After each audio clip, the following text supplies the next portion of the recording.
چلے جی ایک بہترین کھرا نکالنے لگا. کھوجی کا کیا کام ہوتا ہے؟ کھرا نکال. چور آپ نے پکڑنا،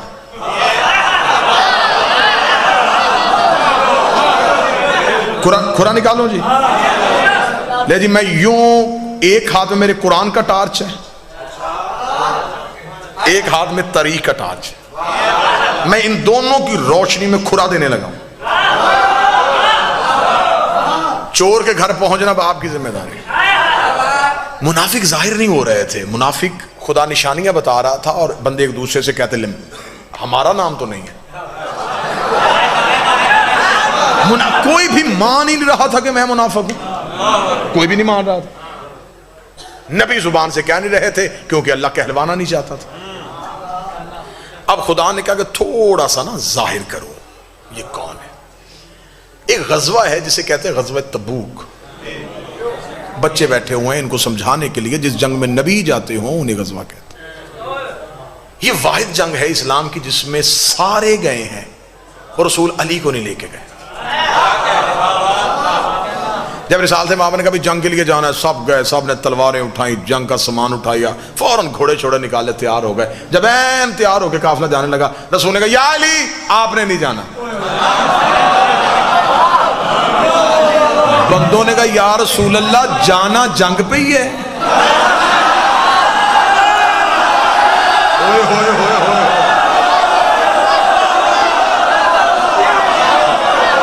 یا رسول اللہ جانا جنگ پہ ہی ہے لڑنا ہی نا. رسول نے کہا ہاں لڑنا ہے. تو علی، رسول کہا نہیں علی نے نہیں جانا. لڑائی علی کے بغیر، جنگ بغیر علی کے. سنی کتاب کا جملہ ہے، اتنا خوبصورت یہ جملہ ہے نا کہ یہ جملہ بتا رہا ہے کہ یہ جملہ شیعہ ہے.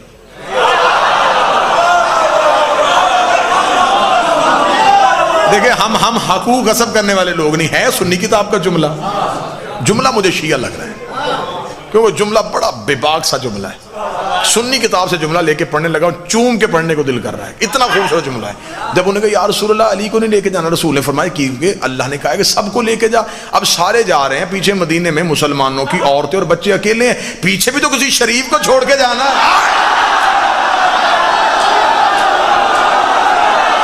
ہائے ہائے ہائے، بتاؤ جملہ شیعہ ہے کہ نہیں ہے؟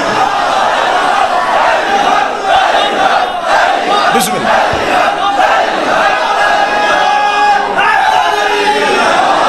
تو پیچھے بھی تو کسی باعزت کو چھوڑ کے جائیں نا، جو مسلمانوں کی عزت مال ناموس کی حفاظت کرے.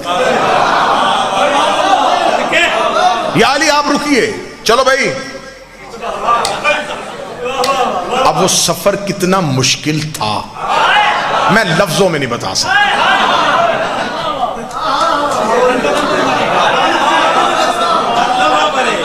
بندہ کسی اس گاڑی میں بیٹھا ہو جس کا پتہ ہو کہ اس کا انجن فیل ہے، تو وہ سفر ہنستے ہوئے ہوتا ہے. کوئی چپس کوک پیتے ہوئے گزرتا ہے. یا اللہ یا بس یہ سفر وہی تھا. ڈرے سہمے جنگ علی نہیں. مدینے سے نکل کے بھی مڑ مڑ کے مدینے آخری بار شہر دیکھ رہے ہیں، پھر پتہ نہیں آؤ ہو کہ نہ بچے یا نہ بچے. یہ بڑا اب اس میں اللہ کا منصوبہ کیا تھا؟ منافق کو ظاہر کرنا تھا. تقریر کا پہلا جملہ یہ میری پرکار ہے اور اسی پہ میں نے گھومنا ہے. کافر چاہتے تھے کہ علی ہٹے تاکہ محمد پہ حملہ ہو. اللہ تبوک میں چاہتا تھا کہ علی ہٹے تاکہ یہ محمد پہ حملہ کریں. منافق ظاہر ہو. یہ علی کے خوف کی وجہ سے سہمے ہوئے ہیں. ذرا علی کا خوف ختم کرو. علی مدینے رہ گئے. یہ جنگ کے لیے جنگ ہونی نہیں تھی اور نہیں ہوئی. جو سامنے لشکر تھا انہوں نے لڑنے سے انکار کر دیا، وہ واپس پلٹ گئے، آدھے رستے سے رسول واپس آ گئے۔ جب رسول واپس آئے تو اب تسلی ہو گئے بندوں کو کہ اب بچ گئے۔ اب جب تسلی ہو گئی کہ اب بچ گئے، تب انہوں نے کہا کہ اب یہ نہ بچیں۔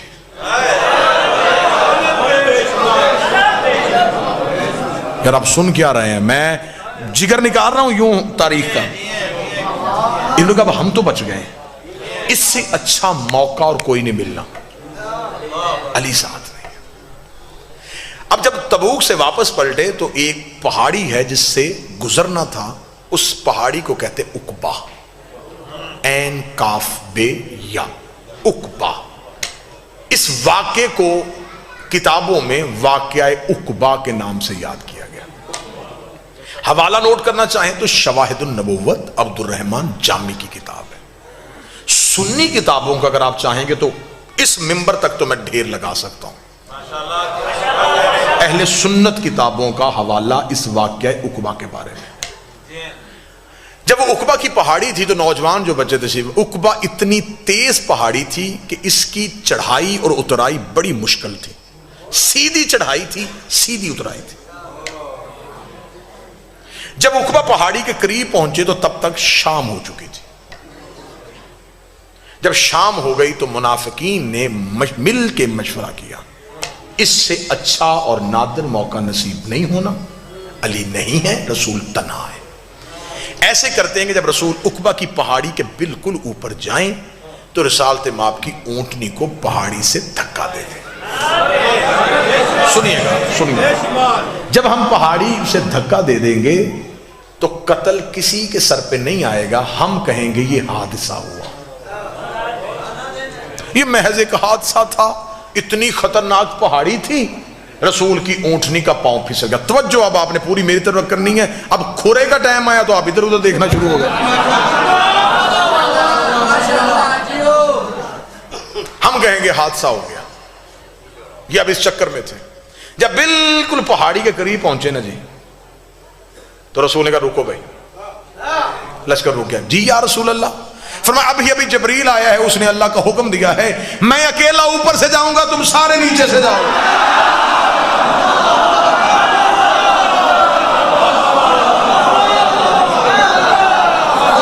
بھائی تدبیریں صرف یہ تو نہیں کر رہے تھے نا، وہ بھی کر رہا تھا۔ منافقین نے کہا دیکھیں یا رسول اللہ، آپ کا حکم ہے، اللہ کا حکم ہے، ماننے کو تیار ہے، رستہ بڑا خطرناک ہے، یہ آپ سے اکیلے کیسے ہوگا؟ فرمایا اللہ نے جنہیں لے کے جانا ہے ان کا نام بھی بتا دیا۔ کون جا رہا ہے؟ فرمایا حذیفہ یمانی اور عمار یاسر، یہ دو صحابی میرے ساتھ جائیں گے، تم سب نیچے سے جاؤ۔ عمار، جی یا رسول اللہ، میری اونٹنی کی مہار پکڑ۔ لفظ سنا، بالکل بیان ہی واقعہ پڑھنا۔ رسالت مآب نے فرمایا کیونکہ رسول پاک اپنی سواری کے لیے چابک یا تازیہ نہ استعمال نہیں کرتے تھے، رسالت مآب نے فرمایا حذیفہ تیرے پاس تیری سواری کا چابک ہے؟ جی یا رسول اللہ ہے، وہ نکال لا۔ کیوں؟ میری اونٹنی کو پیچھے سے ہانکنا۔ حذیفہ کہتا ہے نبی کا حکم سن کے میں سہما کہ نبی تو اپنے جانور کو تازیانہ ہی نہیں مارنے دیتے، تو میرے ہاتھ میں چابک دے دیا ہے، تو میں اس سواری کو چابک کیسے ماروں گا جس پہ نبی بیٹھے ہوں گے؟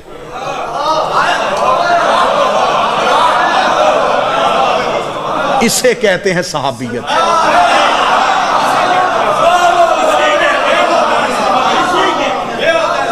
اگر میں نے اس اونٹنی کو چابک مارا تو جانور کی فطرت ہے جب اس کو تازیانہ وہ دوڑتی ہے، تو اگر یہ دوڑی تو پہاڑی خطرناک ہے، یہ سنبھلے گی کیسے؟ حذیفہ کہتا میں کشمکش میں مبتلا ہو گیا، سفر شروع ہوا، اللہ نے اتنا گہرا اور گھنا اندھیرا کر دیا کہ حذیفہ کہتے کہ مجھے اپنا ہاتھ بھی نظر نہیں آ رہا۔ خطرناک پہاڑی، اندھیرا۔ حذیفہ کہتا کہ جب ہم بالکل پہاڑی کے اوپر جا رہے تھے تو اب منافقین نے کہا کہ اگر نبی نے رستہ بدلا ہے تو اب ہم نے تدبیر نہیں بدلنی، ہم نے آج کا موقع ضائع نہیں کرنا، ہم پیچھے سے اپنے گھوڑوں کو دوڑائیں گے، پیچھے سے جا کے نبی کی اونٹنی کو دھکا دے کے ہم واپس آ جائیں گے، ہم کہیں گے نبی نے ہمیں ساتھ لے کے گئے ہی نہیں، ساتھ لے کے جاتے، ہم حفاظت کر لیتے. اب تدبیر ادھر سے پلٹی گئی. قتل علی پڑھنے لگا ہوں، قتل علی، جڑیں دکھانے لگا ہوں کہاں سے نکل رہی ہیں. انہوں نے کہا ایسے کرتے ہیں کہ ہم پیچھے سے جائیں گے. جب بالکل پہاڑ کے درمیان میں پہنچے انہوں نے پیچھے سے گھوڑے دوڑائے، سر پٹ گھوڑا دوڑا اوپر کی جانب. جب گھوڑا تیز رفتاری سے اوپر کی طرف دوڑ رہا تھا ایک تیز چڑھائی پہ، رسالت باب نے آواز، حذیفہ، جی یا رسول اللہ، یہ جو چابک میں نے تجھے دیا ہے نا، ان کے گھوڑوں کے منہ پہ مار.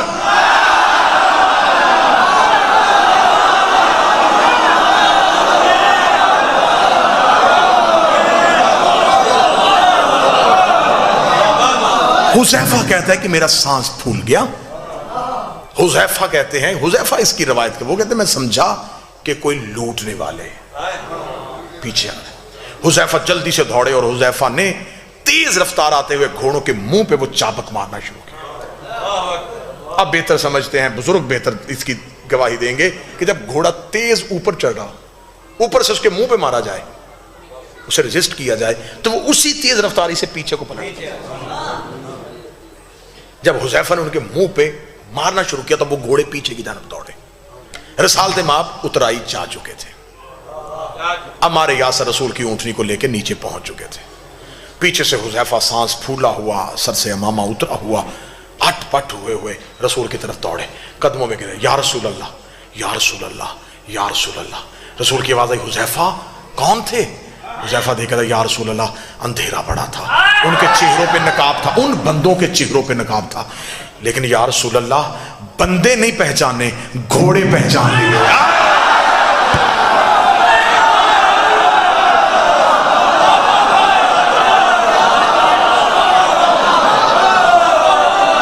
گھوڑے پہچان لیے. اب حذیفہ کہنے لگے، یا رسول اللہ یہ جو، کیونکہ عربوں میں گھوڑوں کی وجہ سے پہچان بڑی آسانی سے ممکن تھی. عرب تو کیونکہ سواری ان کی گھوڑا تھی، وہ تو گھوڑا بولتا تھا تو آواز پہچان لیتے تھے کس نسل کا ہے.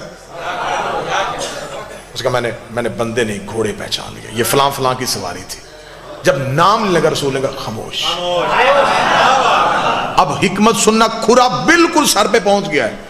اب میں نے یوں یہ رکھنا ہے اور کھرا پکڑا جانا ہے. اب میں نے دیکھنا کہ آپ چور پکڑتے کیسے ہیں. اب دیکھو گا ملتان کیسے محنت سنتا ہے. رسول نے فرمایا حذیفہ بندوں کے نام مدینے جا کے نہیں لینے. کیوں یا رسول اللہ؟ انہوں نے حملہ کیا. فرمایا اگر تم نے مدینے جا کے ان کے نام لیے تو اسلام کی تبلیغ رک جائے گی. لوگ کہیں گے کل مکے سے بندے مسلمان کر کے لے کے گیا، مدینے جا کے پرانی دشمنی کی وجہ سے قتل کر دیے، پھر کلمہ نہیں پھیلے گا، پھر دین نہیں پھیلے گا، اسلام یہیں پہ یہیں رک جائے گا. ان کی وجہ سے میں اللہ کا دین روکنا نہیں چاہتا، میں تبلیغ مذہب کو روکنا نہیں چاہتا. انہوں نے کہا یا رسول اللہ تو یہ بھی تو کوئی بات نہیں کہ ان کی اتنی بڑی سازش، اتنی بڑی سازش، اللہ نے نام بھی نہیں لیے، آپ بھی کسی کا نام نہیں لینے دیتے، اللہ بھی نام نہیں لے رہا، آپ بھی کسی کا نام نہیں لینے دیتے. پھر بندوں کو کیسے پتا چلے گا جو قیامت تک کے لیے لوگ آئیں گے، انہیں کیسے پتا چلے گا کہ تیرے مخلص کون تھے، تیرے دشمن کون تھے؟ نبی نے کہا کیا یہ نشانی تھوڑی نہیں ہے؟ اگر یہ میری زندگی میں مر گئے تو میں جنازہ نہیں پڑھاؤں گا، میرے بعد مر گئے تو علی جنازہ نہیں پڑھاؤں گا.